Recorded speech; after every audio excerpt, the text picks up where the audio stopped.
really wonderful to see so many students out today. Thank you for the organizers for putting this event together, and to all of you for your support and for your solidarity.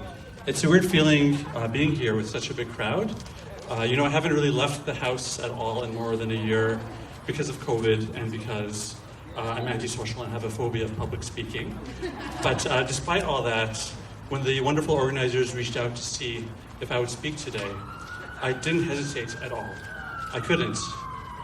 It's really important for me to stand with all of you to express my gratitude that you've come out today to challenge the impunity that we are witnessing on this campus. But it pains me to be here.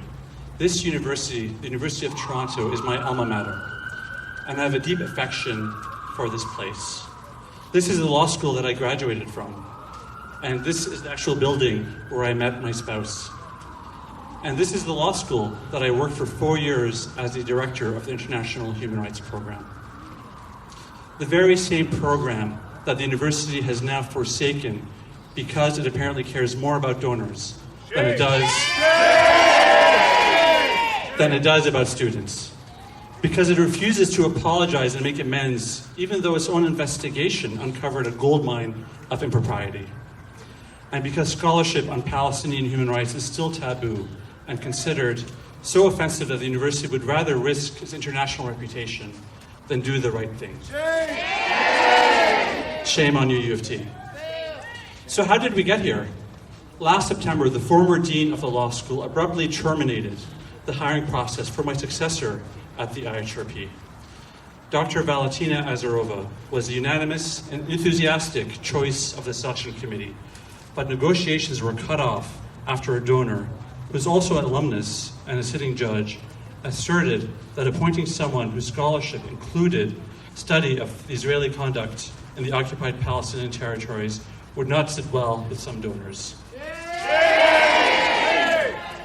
Members of the search committee and the faculty advisory committee to the program resigned in protest. Some of them immediately recognized that the risk of acquiescing to the interests of donors and external lobbies would undermine the very capacity of the IHRP to fulfill its mandate. So after many terrible headlines, in the fall of 2020, the university commissioned former Supreme Court Justice Thomas Cromwell to review the scandal. In March, the university released Cromwell's report, which declined to draw any inference that the former dean may have been improperly influenced. The university's response trumpeted his report as an exoneration.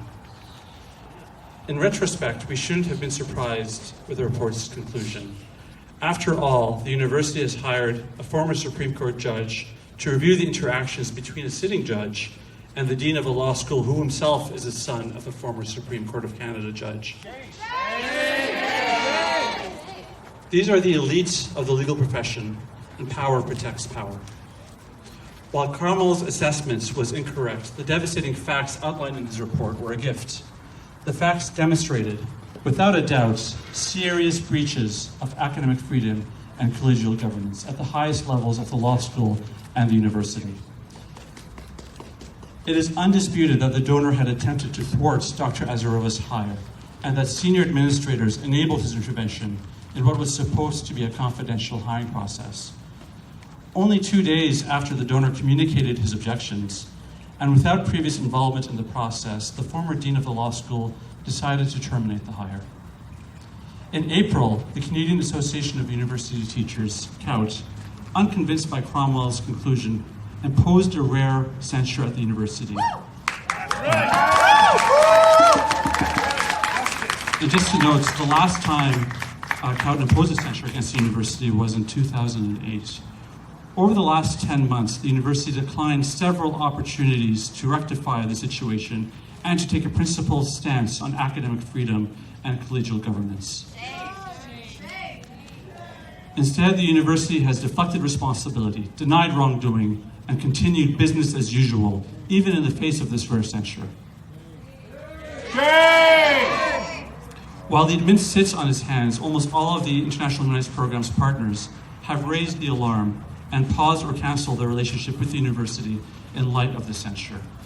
Some have made public statements against the university's inaction, including Amnesty International and Human Rights Watch. Yeah! Meanwhile, the program and the law school's reputation continues to suffer with Canadian and international media reporting on the censure. Most importantly, whole cohorts of students are being deprived of the program and opportunities for learning, which they were promised when they made their decision to attend this law school. So what does the university need to do to get out of this mess? Of course, they need to hire Dr. Azarova. What does the university need to do? We can't hear you. What does the university need to do? What does the university need to do? Thank you.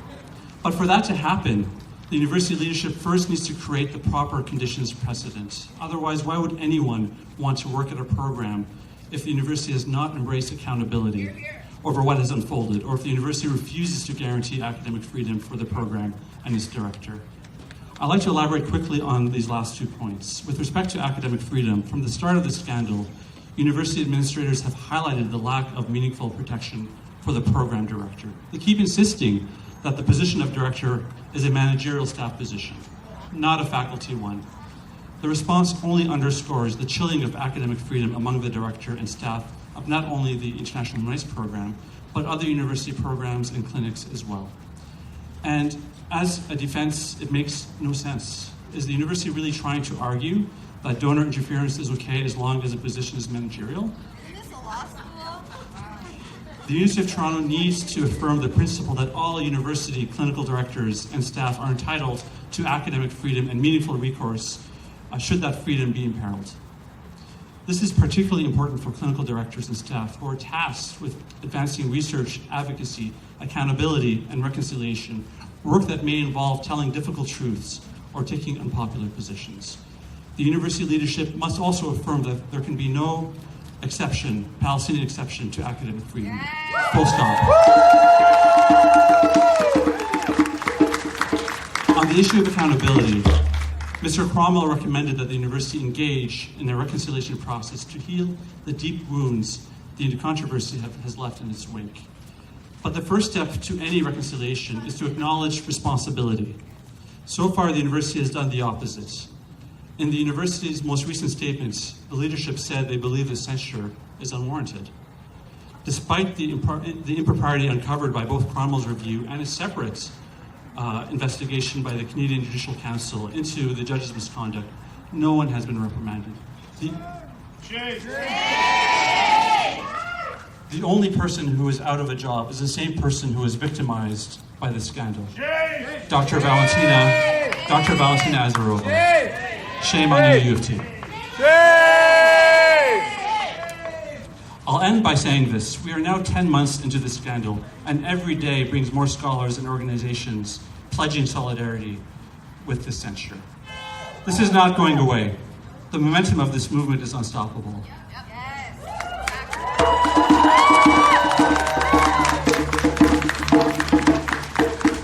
The longer the university's leadership fails to acknowledge its mistakes and to make amends, the more it will harm the university's reputation, students, staff, and faculty. If a government or company engaged in this level of impropriety and then bungled the crisis this badly, there would be urgent calls for resignations and firings. It should be no different for our public institutions, including this university. Hear, hear. If U of T's leadership is unwilling or unable to fix this, they need to step aside so that someone else can.